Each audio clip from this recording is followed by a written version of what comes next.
এই নির্বাচন সরকার বদলের নির্বাচন না। এই নির্বাচন ঠিক করবে দেশের মালিককে। 11 দলের নির্বাচনে ঐক্য হয়েছে, আলহামদুলিল্লাহ। এইটা আরো ভালোভাবে হইতে পারতো, কিন্তু হয় নাই।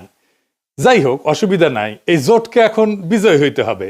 বিজয়ী হইতে পারলে এটা বাংলাদেশের গেম চেঞ্জার হবে, ইতিহাস বদলায় যাবে, বাংলাদেশের রাজনীতি বদল হয়ে যাবে চিরজীবনের জন্য। বাংলাদেশের মানুষ সত্যিকারের আজাদি পাবে। 11 দলের নির্বাচনে ঐক্য জিতে যাবে।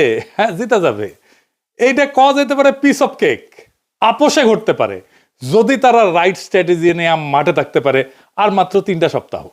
নতুন বাংলাদেশের দিশা দেখাইতে হইলে আপনার একদম নতুন স্ট্র্যাটেজি নিয়ে আগাইতে হবে। আমার স্ট্র্যাটেজি কলে ফুল প্রুফ, বন্দুকের গুল্লি মিস হইতে পারে, আমার স্ট্র্যাটেজি মিস হবে না। কিন্তু মুশকিলটা হইতেছে, আমি যেহেতু জোটের কেউ না, আমি তো হরিদাস পাল, তাই আমার এই ইউটিউব বানাই কইতে হইতেছে যে কেমনে এই স্ট্র্যাটেজিটা ইমপ্লিমেন্ট করবে। তাতে একটা মুশকিল আছে, এটা তো যায় না যাবে প্রতিপক্ষ।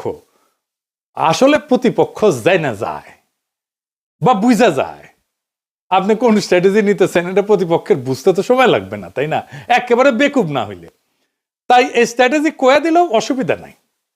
11 দলীয় জোট এটা যদি অনুসরণ করে ভালো, না করলেও সমস্যা নাই। অনেকে শিখা যাবেন কেমনে জাতীয় ইলেকশনে জিতে আসতে হয়। নির্বাচন আসলে অগলের মাথায় আসে একটা নির্বাচনে ইস্তেহার বানাইতে হবে, লেখা লাগবি।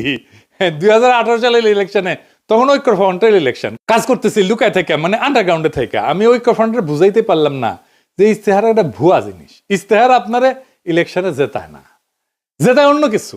এই ভূখণ্ডের রাজনৈতিক ইতিহাসে 2টা নির্বাচন ফেনোমেনাল হয়েছে। একটা 70-এর নির্বাচন আর 91 নির্বাচন। একটা মুজিব জিতছিল, আর একটা জিতছিল খালেদা জিয়া। মুজিবের 70-এর নির্বাচনে জিতাইছিল কি কন্ত 6 দফা স্বায়ত্তশাসন, তাই না? 91 খালেদা জিয়া জিতাইছিল কি? উনার একটাই কথা, ওদের হাতে গোলামির জিনজির, আমাদের হাতে স্বাধীনতার পতাকা। এই কথাটা, এই যে 6 দফা আর স্বাধীনতার পতাকা, এটা কি নির্বাচনী ইস্তেহারে লেখা ছিল? না, লেখা ছিল না। তাহলে এটা কি যা এত সিম্পল, এত ছোট, অথচ এত পাওয়ারফুল? কি এটা? এটা হইতেছে স্ট্র্যাটেজিক ডক্ট্রিন। নতুন কথা মনে হইতেছে, আগামী নির্বাচনে 11 দলের স্ট্র্যাটেজিক ডক্ট্রিন লাগবে একটা, যদি জিততে চায়। আজকাল আলাপ সেই স্ট্র্যাটেজিক ডক্ট্রিন নিয়ে আসেন।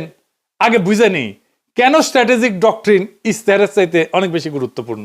আর স্ট্র্যাটেজিক ডক্ট্রিন আসলে কি, এর হাতি না ঘোড়া? আসেন, আল্লাহর নামে শুরু।